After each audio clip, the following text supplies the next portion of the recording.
ئێمەش دوای ناهومێت بوونمان لە 30 ساڵی دەسەڵاتی ئەم گەندەڵ و دوو لە ڕووی جەنابتان کە بەدەنگمان و ناوتن جادەکەمان وێران بوو ئەم ڕۆژێمەش پرسەمان لێرە بۆ هەڵدا و هەدیەتەن الفاتحە. سەرڕای قەدەغەکردنی دانانی پرسا لەلایەن وەزارەتی ئەوقاف و کاروباری ئاینیەوە بەڵام دانیشتوانی ناحیەی ئاغجەلەر پرسا بۆ نەبوونی خزمەتگوزارە سەرەتایەکان دەجێڕن و فاتیحە بۆ حکوومەتیش دەنێرن. بە هۆی نەبوونی خزمەتگوزارە سەرەتایەکان بە گشتی و خراپی ڕێگەوبانەکانی سنوورەکە و کەمی پێدانی بڕی کارەبای نیشتیمانی لە ناحیەکەیاندا بە تایبەتی دانیشتوانی ناحیەی ئاغجەلەر ماوەی 2 ڕۆژە بە بەردەوامی گردبوونەوەی ناڕەزایەتی ئەنجام دەدەن و ڕێگای سەرەکی تانکەرەکان و ئۆتۆمبیلە بار هەڵگرەکانیان داخستووە.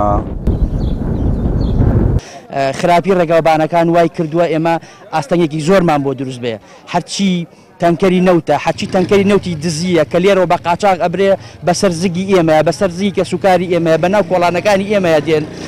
بەداخەوە ئەمە چەندین جار ئێمە پەیامان داوەتە حکوومەت وەکو پێویست نهاتوونە سەرخەت بۆیە دوجار ئێمە بڕیارمان داوە ئەم جادێ بگرین و بەردەوام بین حتا حکوومەت بە جدی دێتە سەرخەت و ئەو داواکارانی ئێمە جێبەجێگەت. وڵای ئێمە داواکاریمان چییە؟ ئێمە داواکاریمان لەم حکوومەتە ناڵێن بە فەردە پارەمان بۆ بێنن. ئمە داواکاریمانەوەیە ئەو ڕێگاوبانە چاکەن خۆ ڕێگەوبانە بۆ ئێمە شخصی ئێمە نییە بۆ تەنکەرەکانی خۆیانە بێگەی بۆ تەنکەرەکانی خۆیانە سەیریکە ڕێگا لە خەڵک مەمنوعەکەن بە ناوەی کرۆناوە ئەستان هەر باشی نییەم کرۆنایە بەڵام بۆ تەنکەرەکان کرۆنا نییە تێگەی من داواکارم لەم میلەتە چیتر ئەمە قبول نەکەن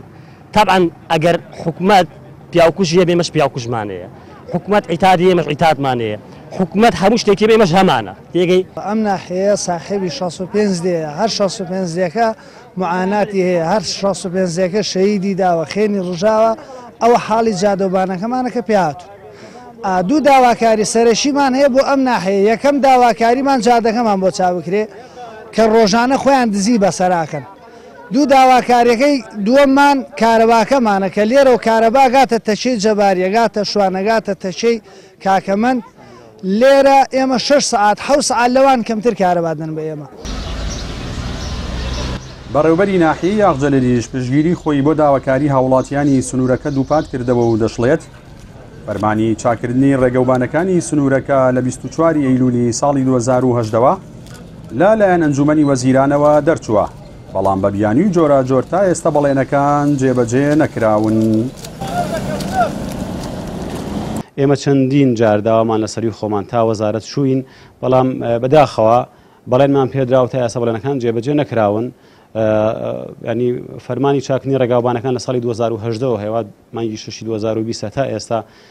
ڕێگاوبانەکانمان بۆ قیرتاو نەکراوە خەڵکی داوای چاکنی ڕێگاوبانەکانەکە ئێمە پشتگیری داواکەیانەکەین داواکانیان